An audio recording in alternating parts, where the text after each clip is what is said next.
10% de la población total de nuestro país, alrededor de 12 millones de mexicanos, están en la adolescencia. Una etapa crucial, crítica. Se desarrolla la personalidad, se madura. Muchos de estos jóvenes están en contextos sociales difíciles, complejos, en clave de pobreza, exclusión y violencias. Y esto genera mayores vulnerabilidades. Algunos de estos jóvenes tienen conflictos con la ley.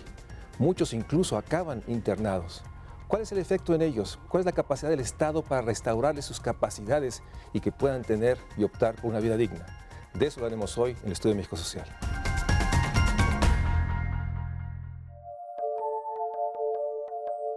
En México existen 11 millones de hombres y mujeres que oscilan entre los 14 y 18 años de edad. De esta población adolescente existen diversos grupos que se encuentran en conflicto con la ley. De acuerdo con el informe Adolescentes, Vulnerabilidad y Violencia 2017, presentado por la Comisión Nacional de los Derechos Humanos y el Centro de Investigación y Estudios Superiores en Antropología Social, durante el año 2016, 13,000 jóvenes cometieron algún delito en México y casi 4,000 jóvenes fueron privados de su libertad por haber cometido delitos graves. Entre quienes llevaron a cabo delitos graves, 96% son hombres y 4% son mujeres. Los delitos graves tipificados en la Ley Nacional del Sistema Integral de Justicia para Adolescentes y más comunes cometidos por jóvenes en México son homicidio, robo con violencia, secuestro y violación sexual. Cabe mencionar que el 35% de delitos fueron cometidos por adolescentes del crimen organizado. 27% de los delitos fueron cometidos por jóvenes que pertenecen a grupos de pandillas de barrios. Y 38% de los delitos fueron cometidos por adolescentes que actuaron de forma individual. Por otra parte, según el informe Las y los adolescentes que México ha olvidado, realizado por la organización Save the Children, el promedio anual de adolescentes asesinados de 2007 a 2012 pasó de 800 a 1,700 víctimas. Es urgente analizar cuáles son las condiciones de vulnerabilidad a las que está expuesta la población adolescente en México y revirar los efectos negativos que han ocasionado los lastres sociales de nuestro país. La pobreza, la mala calidad de la educación, la falta de acceso a formación adecuada para la población adolescente, la falta de empleos dignos y bien remunerados, y el exceso de contacto con actos de violencia y delincuencia a los que la población parece acostumbrarse. Es prioritario que el Estado mexicano construya los mecanismos para rescatar física, psicológica y socialmente a los jóvenes que han sido expuestos a la violencia extrema que vive el país, así como revertir los altos comportamientos delictivos que se presentan a lo largo de todo el territorio nacional. Buenas noches, muchas gracias por estar en otro programa de México Social. Hoy tengo el enorme gusto de tener una admirada, muy querida amiga, que ha dedicado sus capacidades de análisis, de reflexión académicas, a fin de entender un proceso tan complejo, tan duro como son las violencias. Y las violencias, en este caso, asociado a una etapa de la vida de todos nosotros, que es la adolescencia, esta etapa donde construimos personalidad, desarrollamos nuestras capacidades. Y recientemente acaba de publicar este estudio, apoyado por la CNDH y por CIESAS, un estudio que es muy revelador y por otra parte, yo diría estremecedor. Elena, muchas gracias por estar aquí. Y empecemos nuevamente por esta enorme necesidad de subrayar nuevamente la importancia. ¿Por qué la adolescencia es tan importante? ¿Por qué es una etapa que la nombramos muy rápido, pero que tiene enorme trascendencia y que en el texto que escribiste queda muy bien explicada? Porque es una etapa que deberíamos ocuparnos, preocuparnos, sobre todo cuando estamos en contextos de violencias crónicas. ¿Por qué la adolescencia es una etapa tan estratégica para la vida? Pues en primer lugar, Mario Luis, muchas gracias por la invitación. Siempre es un placer poder estar aquí contigo y te agradezco esta oportunidad.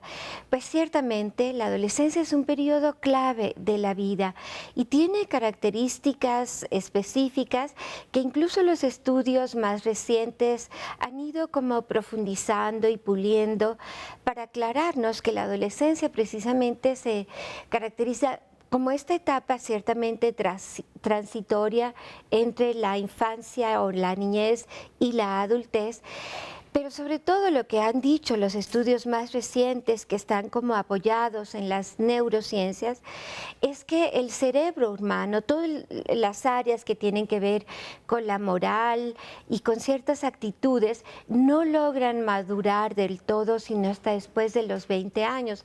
Es decir, los estudios que han abarcado la conducta de los adolescentes nos dicen que los adolescentes tienden a ser influenciables, impulsivos, que no tienen sobre todo todavía completamente la capacidad de entender, digamos, la trascendencia de ciertos actos para colocarlos en el contexto completo de su vida. De ahí que casi de manera natural tiendan a transgredir las normas durante esta etapa, porque es para ellos difícil resistir las tentaciones cuando están en grupos de amigos que los llaman a ciertas cosas. No es tan fácil para ellos todavía en esa etapa plantarse y decir yo esto no, yo esto sí, sino que ellos están un poco dispuestos todavía a probar. También lo que esos estudios nos han dicho es que la mayoría de los adolescentes que incurren en conductas ya sea de desviación, de faltas administrativas o incluso de consumo de drogas, en fin, o de estas ya delitos más graves, la gran mayoría de los adolescentes tienden a abandonar estas conductas tan solo con el solo proceso de maduración. No estamos aquí diciendo que ellos no sepan cuando hacen bien o mal, claro que lo saben, no es eso lo que está digamos, en cuestión para esta etapa. La adolescencia tiene estas características muy específicas en que la vida todavía no está 100% definida, ellos van tomando sus cursos, van probando inclusive un poco hacia dónde y un poco depende de las respuestas que ellos reciban de su entorno, de su familia, de su escuela, de las instituciones públicas. El contexto donde esta adolescencia se vive, así es, se expresa, tiene una gran influencia por esta enorme maleabilidad que tiene el cerebro. Así es. Y que es muy influenciable, para usar la frase, el adjetivo que usaste. En ese sentido, pues pensar en la adolescencia en México en un contexto social caracterizado, como lo escribe bien el libro, de pobreza, de estructuras familiares en situaciones de alta tensión, en un contexto en que la violencia inunda todo. ¿Cómo influye este contexto de violencias, pobrezas, falta de oportunidades y estructuras familiares enormemente tensionadas, más allá si es jefe de familia una mujer o una pareja, la tensión en la interna? O sea, ¿cómo puedes, a raíz del estudio, hacer esta relación entre contexto estructural, procesos sociales y esta etapa de adolescencia? Bueno, primero decir que hay una buena porción de los adolescentes en México que están viviendo en situaciones de pobreza. 53% de la población, igual, digamos, el mismo porcentaje que la población en general, está en situaciones de pobreza. Pero nosotros lo que encontramos al haber hecho este estudio entre los adolescentes que han cometido los delitos más graves es que ellos tienen aún circunstancias de vulnerabilidad mucho más graves o mucho más extremas que ese conjunto de adolescentes que ya de por sí tienen circunstancias difíciles.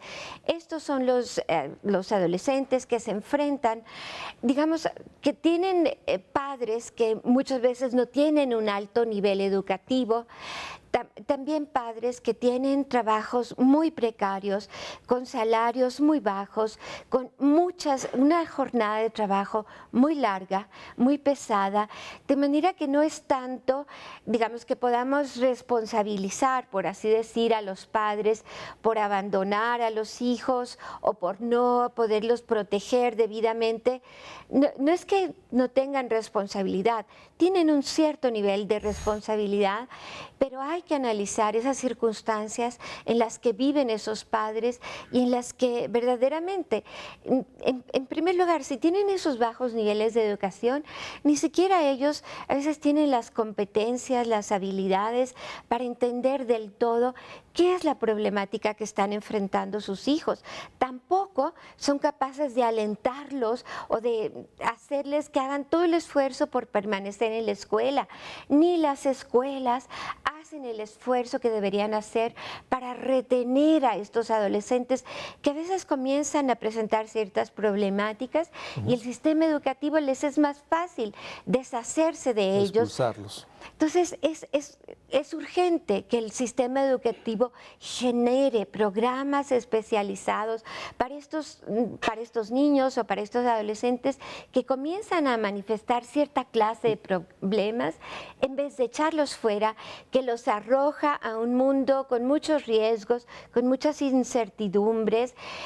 Mejor tratar de hacer todo lo posible por retenerlos. Ahora, y por otra parte está, y demuestra la complejidad, es que estas conductas no deseadas, algunas pueden llegar hasta ser antisociales, ilegales, violentas, también se da en contextos de altos ingresos, en entornos aparentemente de bienestar por arriba del promedio. Entonces, una parte importante del texto está esta descripción de la complejidad. No hay un solo factor que explique. Cierto. Está la parte, Cierto. digamos, individual, digamos, genética, la parte, digamos, de la estructura social, de los procesos de socialización, digamos, la comunidad, el entorno, y de ahí la enorme fuerza del texto de hacer visible estos procesos que son respuesta a factores multivariables. Sí. Y muchas veces no tenemos información. En ese sentido, el estudio, entremos ya al estudio, ¿cuál es el objetivo del estudio? Pensamos que era sumamente importante, si lo tenemos que decir en poquititas palabras, saber cómo se construye la violencia en este país, a partir de qué historias, de qué problemas que están allí en las comunidades, y por eso fue que situamos el estudio adentro de las instituciones para adolescentes en conflicto con la ley, específicamente para poder escuchar a aquellos adolescentes que han cometido los delitos más graves. Incluso algunos se han unido ya o pertenecían a grupos de la delincuencia organizada o a pandillas, o tuvieron estas expresiones de violencia muy grave, cometieron homicidios o lesiones graves o secuestros. Es decir, tratar de entender qué es lo que había en esas historias o en esas comunidades o en esos núcleos familiares y saber cuáles son esas constantes.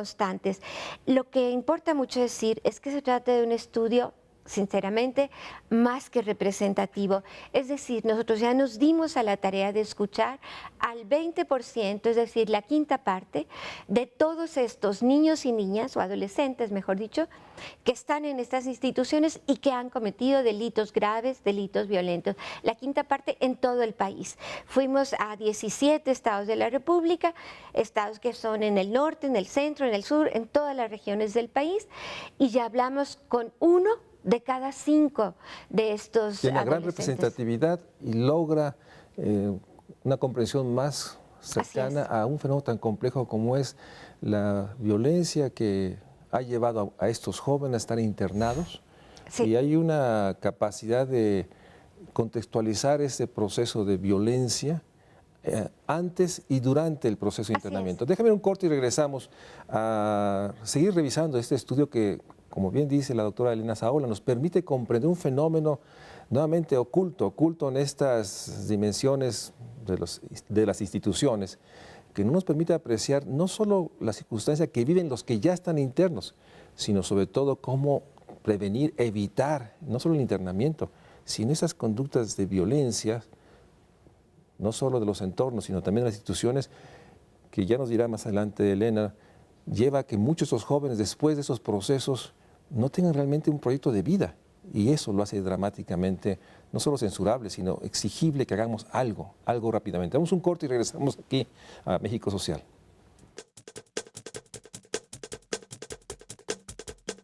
De acuerdo con el informe Adolescentes, Vulnerabilidad y Violencia de la CNDH realizado en 2016, los delitos que cometieron los adolescentes privados de su libertad entrevistados fueron homicidio, con 34% de los adolescentes, robo con violencia, con 24% de los adolescentes, secuestro con 13% de los internos, violación con 12%, robo de vehículo con 4%, delitos contra la salud con 3%, robo simple con 3%, portación de arma prohibida con 2%, pederastía con 1%, lesiones con 1% y otros.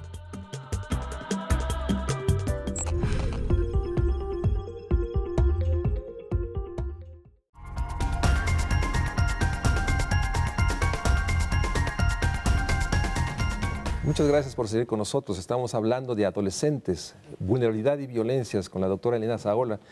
Y platicábamos de que el estudio nos hace una fotografía de cuáles son las características de los entornos, de la manera como viven muchos jóvenes, ahorita nos dirás cuántos, antes de ser, digamos, tener conflicto con la ley y algunos de ellos internados. ¿Cómo podrías darnos este dibujo? ¿Qué encontró el estudio? ¿Cuáles son las características que mayormente comparten los que delinquen pero no han llegado todavía a ser internados? Sí, digamos que en nuestro país existen 11 millones, que es la población entre 14 y hasta antes de cumplir los 18 años, que es incluso la edad para donde aplica el sistema de justicia juvenil. Digamos que si hay niños que delinquen antes de esa edad, tendrían que estar sujetos a medidas de atención o de protección social, pero no podrían estar privados de la libertad. Entonces, de estos 11 millones de adolescentes que tenemos, mujeres y hombres en el país, tenemos que 13,000 son los que en el momento que se hizo el estudio, hace un año exactamente, 13,000 estaban en el sistema de justicia por haber cometido algún tipo de delito, alguna infracción, no necesariamente un delito grave.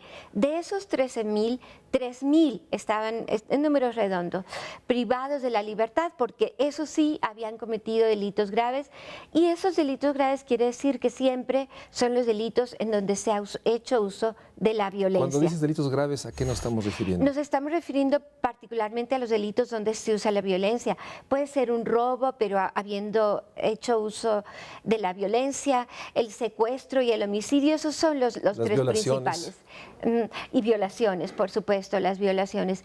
Y dentro de este grupo, digamos que igual que como ocurre con adultos, 95-96% son varones y hay un 4-5% que son mujeres, y que ellas también a veces han tomado parte de delitos muy similares a los varones, pero por circunstancias distintas. Aquí es como muy importante tener digamos, este enfoque, esta aproximación de género que nos ayuda a entender las diferencias importantes que existen. Por ejemplo, puede ser que chicos y chicas consuman drogas, pero no lo hacen, ni consumen las mismas drogas, ni lo hacen por la misma razón, ni lo hacen con los mismos propósitos, chicos y chicas.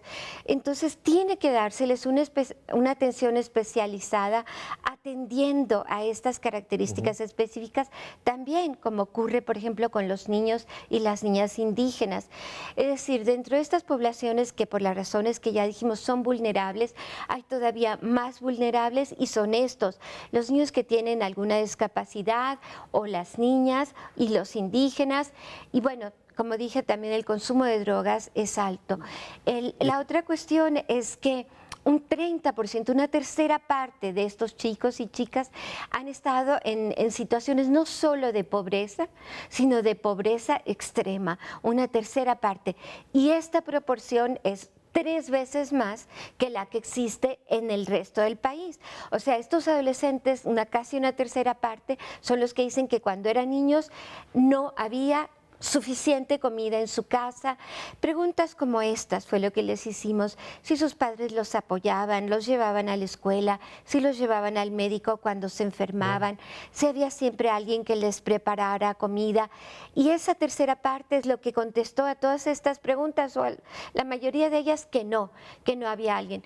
También 40% de estos adolescentes, chicas y chicos, contestaron que cuando eran chicos habrían sufrido diferentes tipos de violencia, ¿no? Que puede ser desde golpes, pero también que se burlaran o que los humillaran frecuentemente.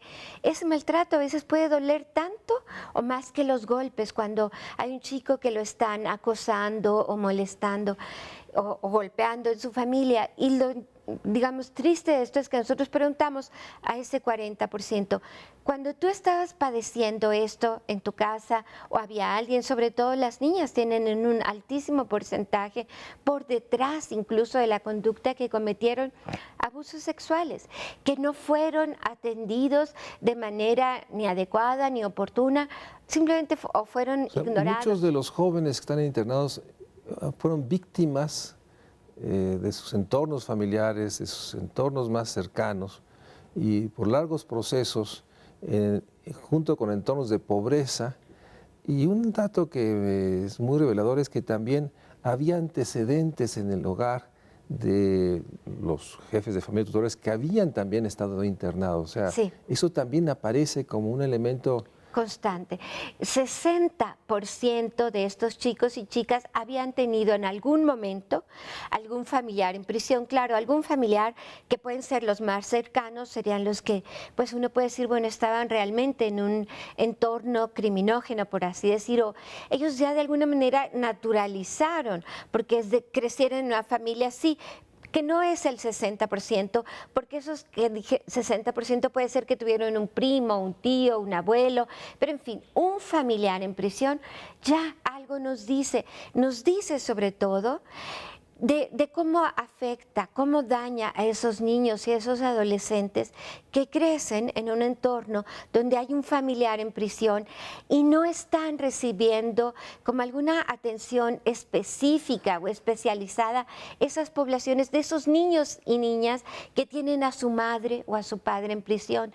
Tendríamos que tener políticas para dar una atención específica a estas poblaciones y pensar que ellos no vayan a replicar el día de mañana estas conductas. O sea, no existe esta precaución del Estado que, sabiendo que un padre de familia, madre de familia está privado de su libertad, las circunstancias que están viviendo su familia afuera, pues es un factor que seguramente puede reproducir Exacto. una conducta delictiva en los que no están, digamos, sí, internados. Tampoco es que se trate de que sea algo automático, tal como lo dijiste con anterioridad, es un conjunto de factores. Y hay veces que sí puede tener un peso muy grande. Y a veces que no. Y hay veces que no, porque hay veces que pudo haber estado el padre o la madre en prisión, pero hubo unos tíos, unos abuelos, alguien en el entorno que hizo las veces de un buen padre o de una buena madre. O sea, de hecho, es esta parte muy fuerte en el estudio. Déjenme comentarles, el estudio viene insertado los testimonios con una enorme objetividad.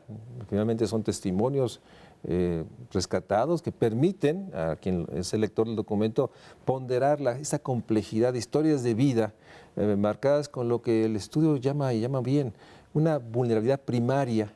Sí. que está ahí antes de cometer el delito y que muchas veces está expresada en que estos jóvenes han sido víctimas largos procesos de su infancia, en su adolescencia, antes del delito. Y esto cuando llega esos 3,000, cuando son internados 3,000, se enfrentan a otra vulnerabilidad que llama secundaria, una secundaria. ¿Cómo se da esta vulnerabilidad ahora cuando las instituciones del Estado son las que vulneran a los jóvenes que supuestamente están, digamos, en su custodia para pagar un daño? Y hay una frase que me gustaría que nos reflexionaras aquí en el estudio. El sistema de justicia juvenil parece ser que está más abocado a castigar que a rehabilitar. ¿Es así?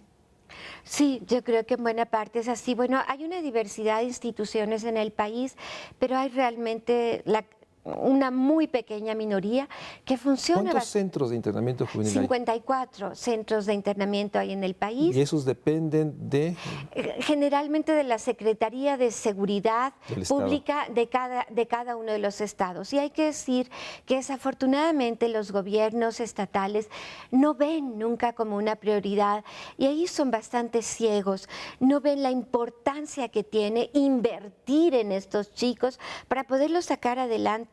Estos chicos tienen muchas cosas en las que se les puede ayudar y se les puede sacar adelante. Déjame hacer un corte y regresamos para que nos describas cómo son estos 53 centros. Son espacios, digamos, con las instalaciones mínimas necesarias realmente para tener adolescentes. Finalmente son niños y niñas, de acuerdo a la ley, que han delinquido, pero me gustaría que, regresando del corte, nos nos describas cómo son físicamente, Claro. qué se encuentran. Me puedo imaginar lo traumático de un joven que es aprendido, sentenciado y que entra a las puertas de estos centros. ¿Qué es lo que están viendo?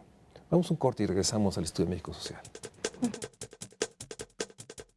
De acuerdo con las entrevistas realizadas a adolescentes mexicanos privados de la libertad por la CNDH y el CIESAS en 2016, 4% de los entrevistados nunca acudieron a la escuela, en tanto que 15% tienen como nivel de escolaridad la primaria incompleta, 17% terminaron la primaria, 28% tienen la secundaria incompleta, 20% completaron la educación secundaria y 16% cuenta con algún grado de preparatoria.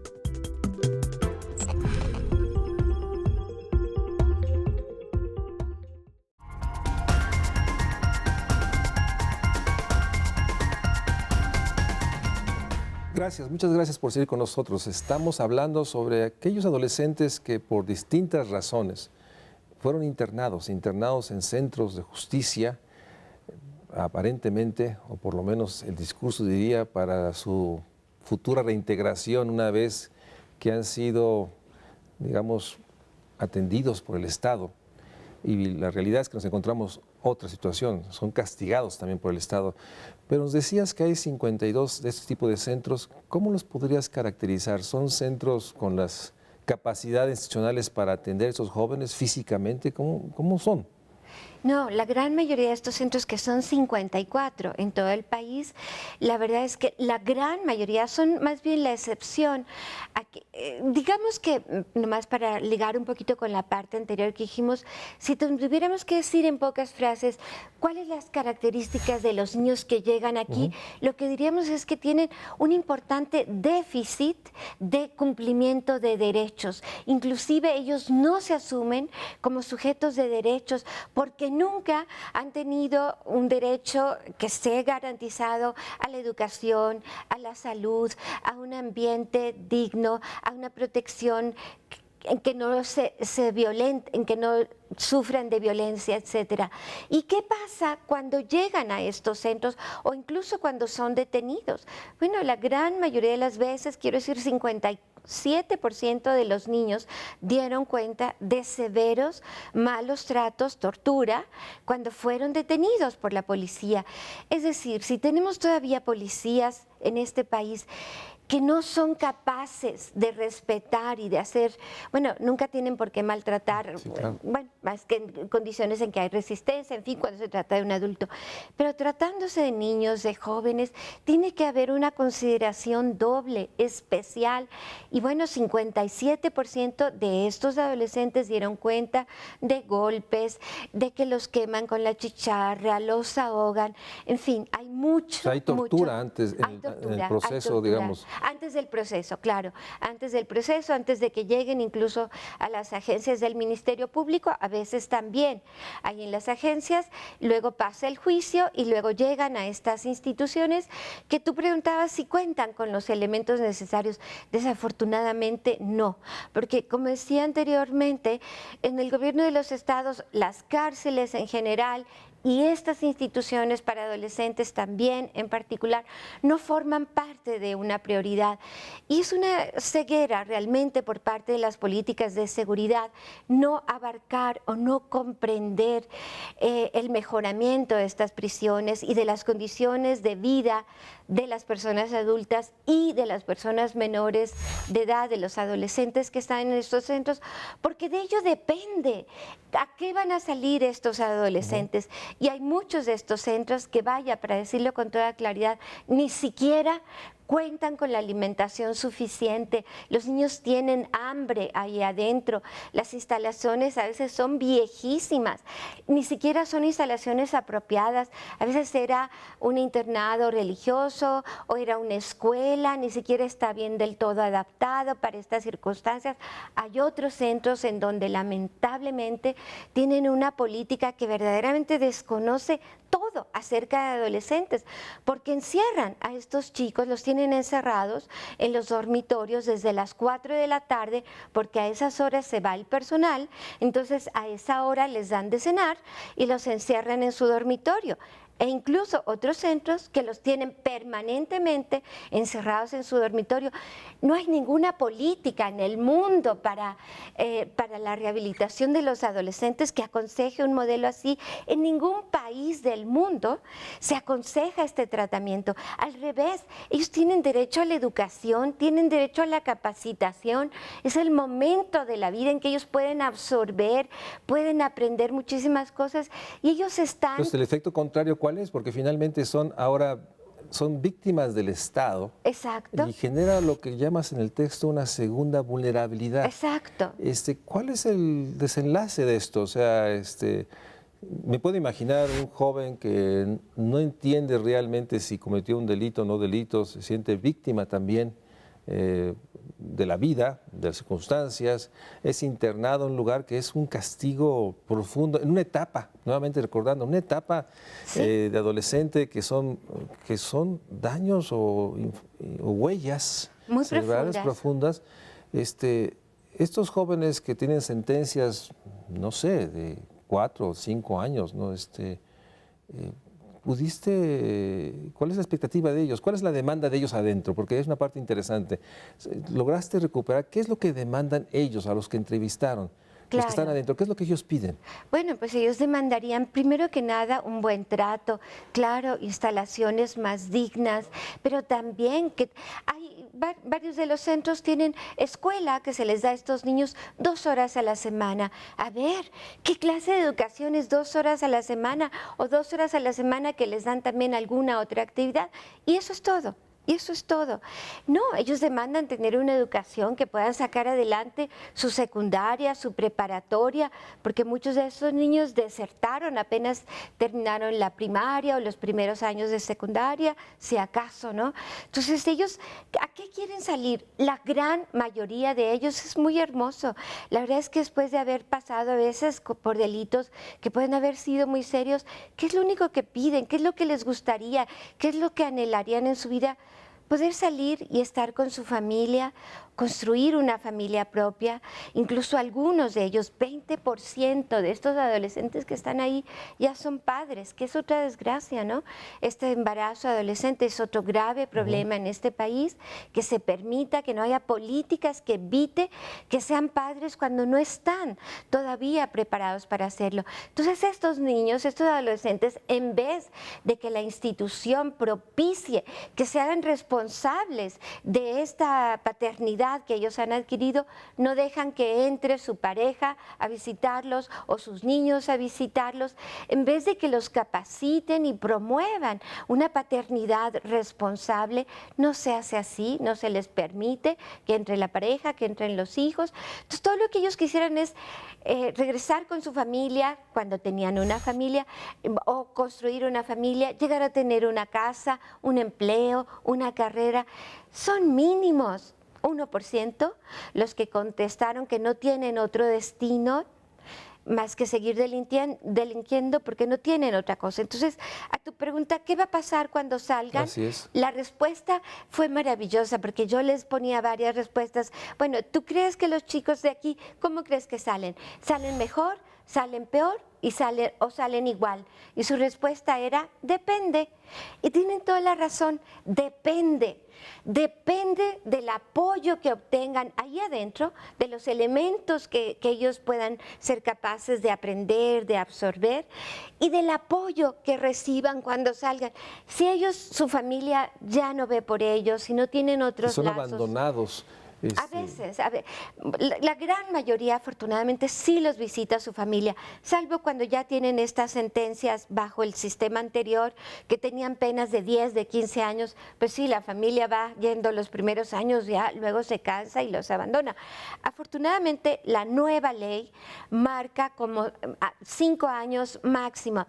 Y ya sé que algunas personas pensarán que es muy poco el tiempo para delitos graves. Porque hay toda esta discusión que hemos platicado de que a delitos graves, sentencias largas o digamos no infinitas, es lo que aconsejan los estudios especializados en adolescentes. Insistamos nuevamente, parece que esta lógica de ojo por ojo nos llevaría a un país de ciegos, pero por otra parte sí fue un avance esta nueva ley de justicia para adolescentes, porque redujo las sentencias. Sí.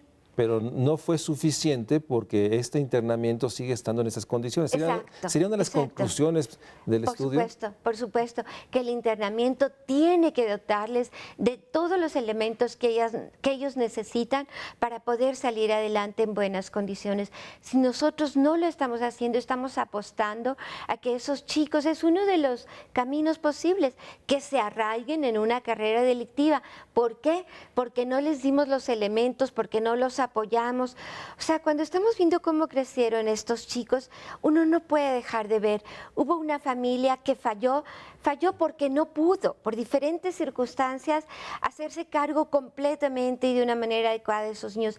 Pero uno se pregunta, cuando la familia falla, no hay una comunidad que observe, que se dé cuenta que ese niñito anda solo o que por qué lo lanzan a la calle. No hay una comunidad, no hay instituciones del Estado que se hagan responsables de estos niños. Y lo que estamos viendo es el resultado de todas esas fallas acumuladas de la familia, del Estado, de la comunidad. Y eso es lo que ha pasado en nuestro país, que tiene todos esos lazos rotos que necesitamos fortalecer, construir. Si estos muchachos salen contando con el apoyo de la familia, contando con una beca, contando con un trabajo, con capacitación, la verdad es que estar internados en esas condiciones no sirve a nadie, ¿no? Lo único que hace es la conclusión, no sirve a nadie estar internado en esas condiciones. Y por otra parte, tampoco podemos en este determinismo que por haber sido internados van a delinquir, porque también ha habido esa manera de pensar de que siempre el que ha estado un tiempo en la cárcel genera tal capacidad o condiciones que lo llevará a delinquir más adelante. No es cierto. Déjame un corte y regresamos para seguir hablando, pero ahora sí que, ¿cuáles son las propuestas? Porque el estudio, que hemos hecho un recuento muy rápido y que yo recomiendo mucho que lo busquen en la página CNDH, lo pueden bajar ahí y ven los testimonios duros, complejos, dramáticos que recoge el estudio y que complementa esta noción de que tal como está ahorita el sistema, no funciona a nadie. Hubo un avance, la nueva ley para justicia para adolescentes, pero sin esta otra parte del internamiento tampoco vamos a lograr lo que queremos, que estos jóvenes, pese a sus circunstancias, puedan construir una vida digna, tal como ellos lo desean y aspiran. De ahí la importancia de revisemos ahora las propuestas y conclusiones que hace Elena Saola en este estudio. Vamos a un corte y regresamos. De acuerdo con el informe Adolescentes, Vulnerabilidad y Violencia de la CNDH y CIESAS de 2016, 35% de los adolescentes privados de la libertad había sido detenido en una o varias ocasiones anteriores. Asimismo, 16% de los adolescentes dijo ser inocente del delito por el que lo acusaron. El 57% de los jóvenes internos dijo haber sufrido malos tratos o tortura por parte de la policía o la autoridad que lo detuvo.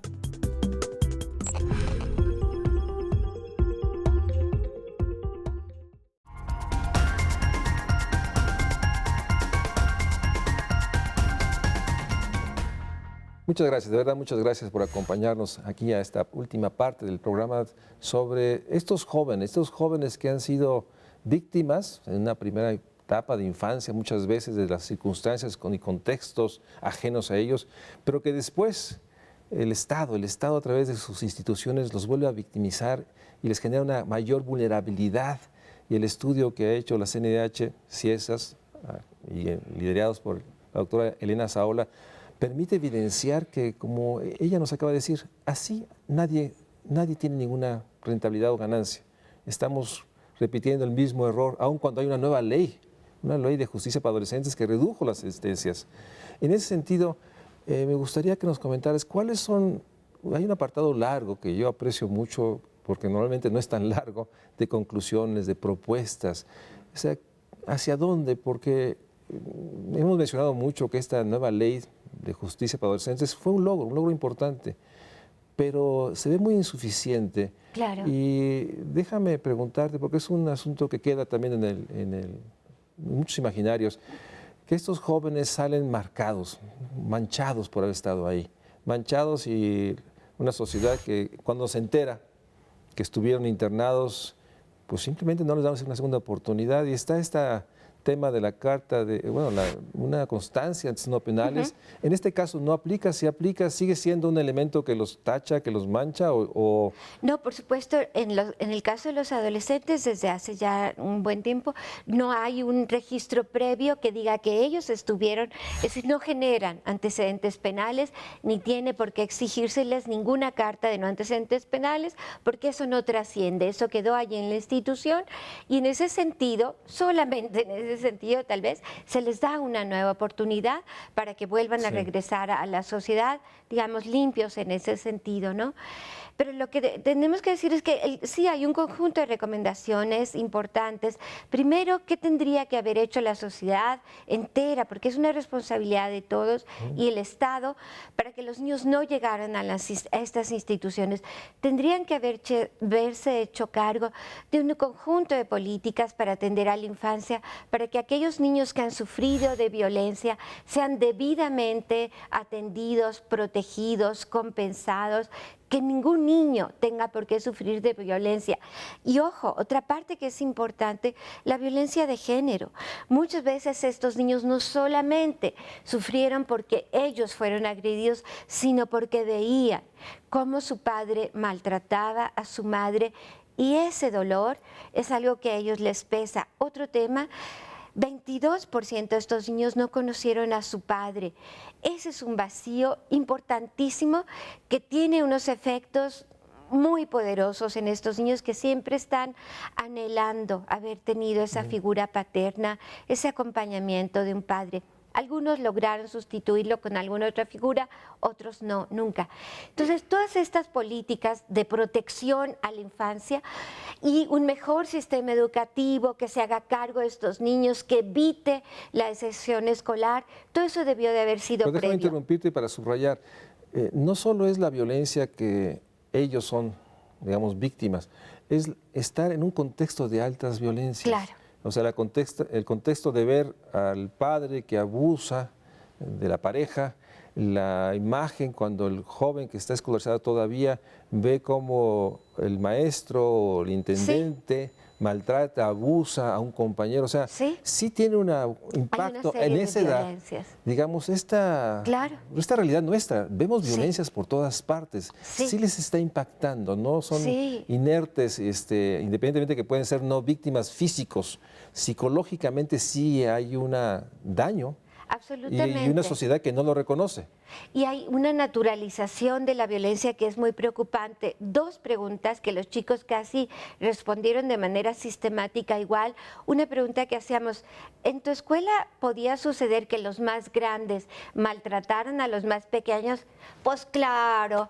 O sea, era lo más natural. Pues claro, pues usted qué se piensa, ¿no? Entonces, ¿cómo es que permitimos que esto se haya normalizado en las escuelas en vez de que la cultura de la escuela sea siempre los grandes protegen a los pequeños, siempre?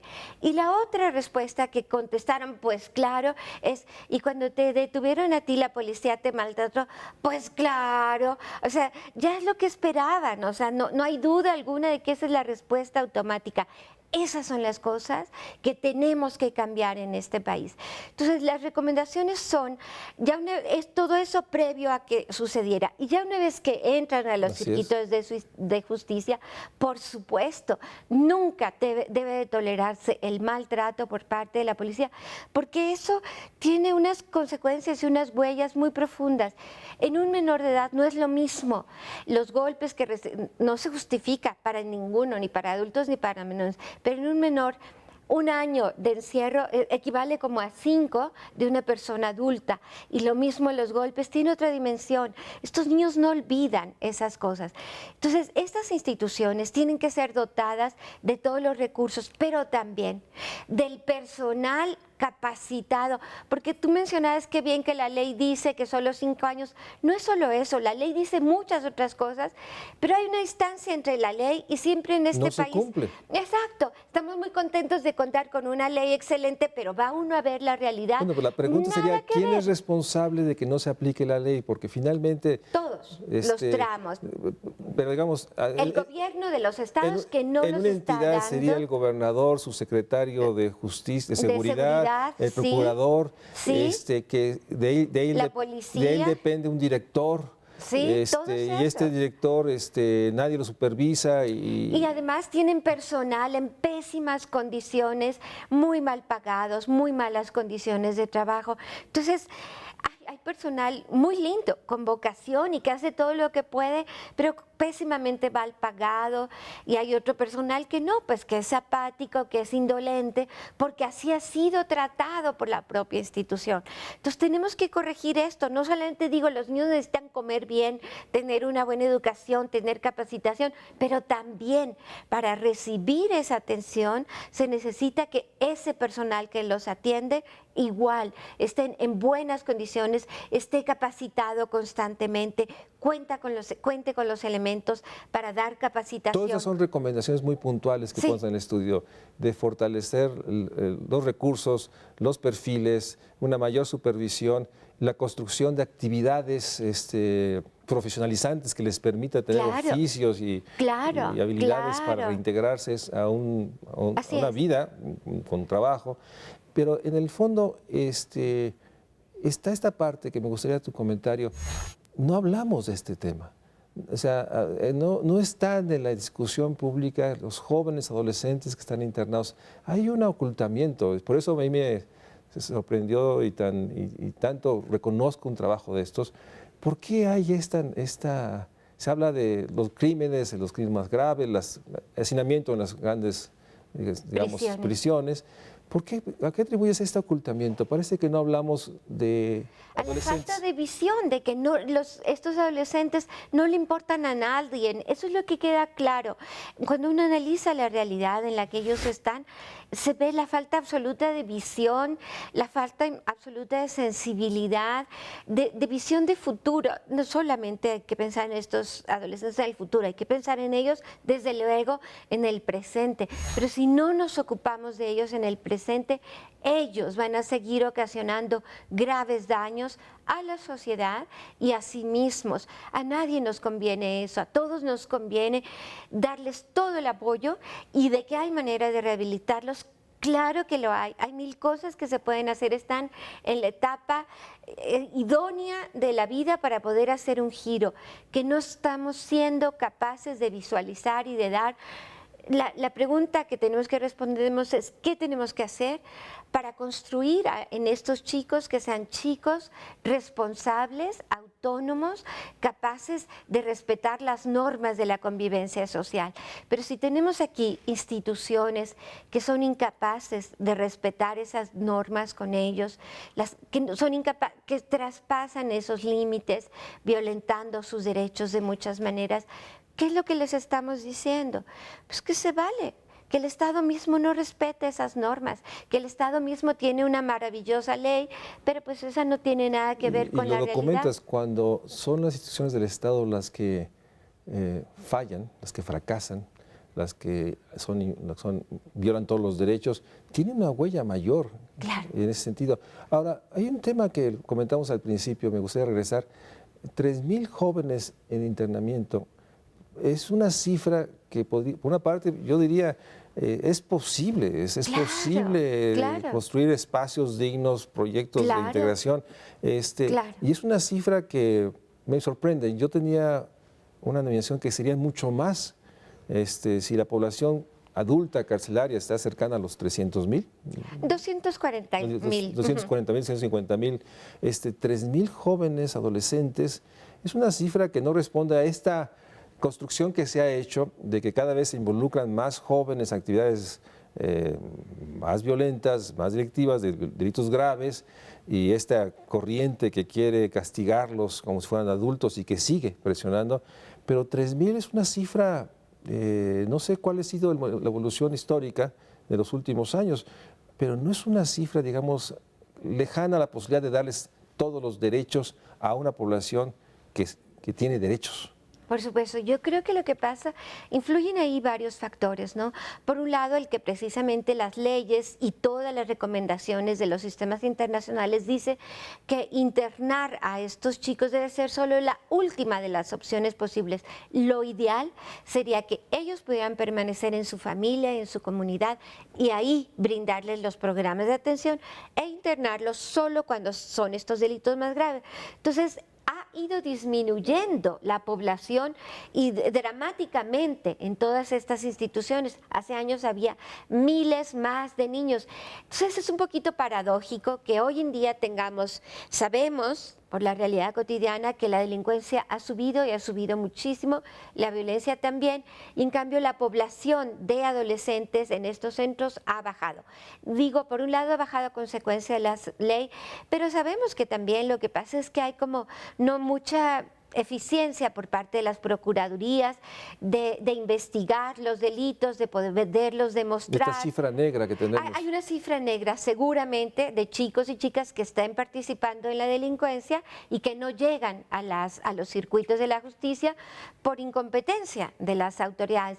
También podría ser que es otra manera de ahorrarse recursos de estas instituciones, ¿no? Que no permiten sobrepasar cierto nivel porque están en ceros estas instituciones. Verdaderamente a nadie le interesa, entonces es posible que ni siquiera, o sea, que hagan lo posible por sacar a los chicos lo más rápido posible porque no hay manera, no tienen con qué sostenerlos. Todo esto es muy lamentable realmente. Lamentablemente el programa se nos termina, hay muchas preguntas, quedan las preguntas. Más allá de felicitar a la CNDH, felicitarte a ti, a CIESAS, que hayan hecho este estudio, que sigan trabajando sobre estos temas, tenemos el estudio, tenemos las recomendaciones, y ahora, ¿cómo logramos que se convierta en política pública como un elemento para exigir, transparentar, hacer visible la violación de derechos que están haciendo en estos jóvenes adolescentes que están pagando, sí, un delito, pero los estamos, por otra parte, castigando de una manera que podemos condenar una vida completa, no solo los 4 o 5 años, toda la vida después de haber pasado por este proceso, si no se hace todo lo que contiene este estudio. Lena, muchas gracias por estar nuevamente con nosotros, muchas gracias a ustedes, y más adelante me gustaría que volviéramos a platicar, si podemos dar seguimiento, qué pasó con estos jóvenes. ¿Hay alguna evidencia de que en alguna parte del país alguno de estos centros sí está haciendo lo que tiene que hacer, no lo que puede hacer? Muchas gracias, buenas noches. Gracias, Elena Saula. Gracias a ti, María Luis. Muchas gracias, como siempre, por tu sensibilidad. Muchas gracias. Gracias.